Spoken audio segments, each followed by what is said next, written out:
Že je tukaj Valentin, ura je 10:16. Danes bom pogovoril o alkoholu in o vplivu alkohola na človeški ter malce bom govoril tudi o vzrokih, zakaj ljudje pijemo alkohol.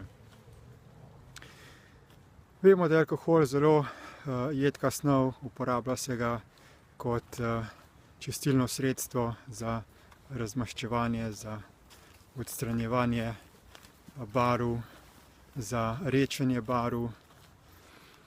In ta jedek občutek, jedek učinek se tudi odraža na človeškem telesu, ko alkohol uživamo.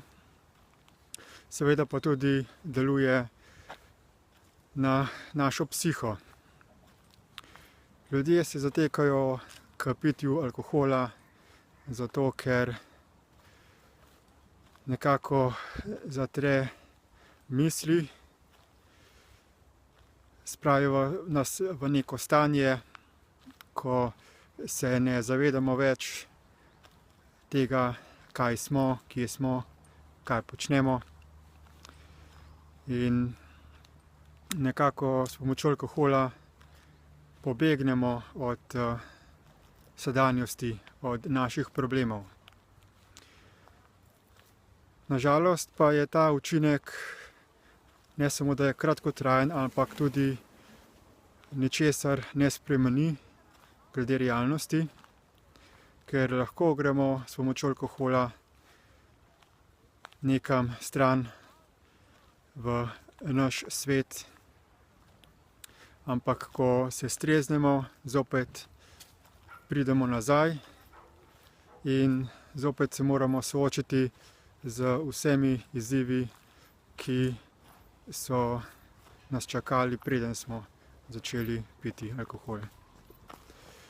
Poleg tega pa ima pitje tudi določen globlji učinek na oziroma umsko-zavestni sistem, in sicer deluje na ta način, da alkohol še bolj intenzivno integrira umsko-zavestni sistem v naše fizično telo, tako da še bolj zatre naravni izraz nas samih oziroma nas kot fizičnega bitja, kot živega bitja.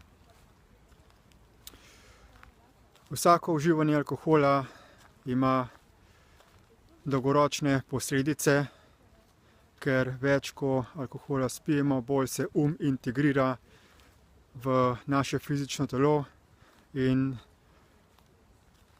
potem se naše misli še bolj intenzivirajo.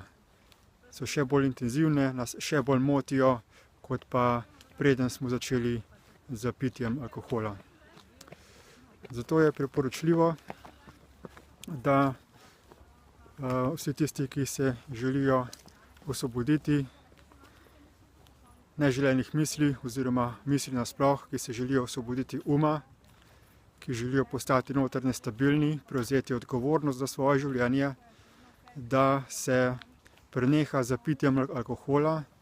Najbolje je, da se ga sploh ne uživa niti malo.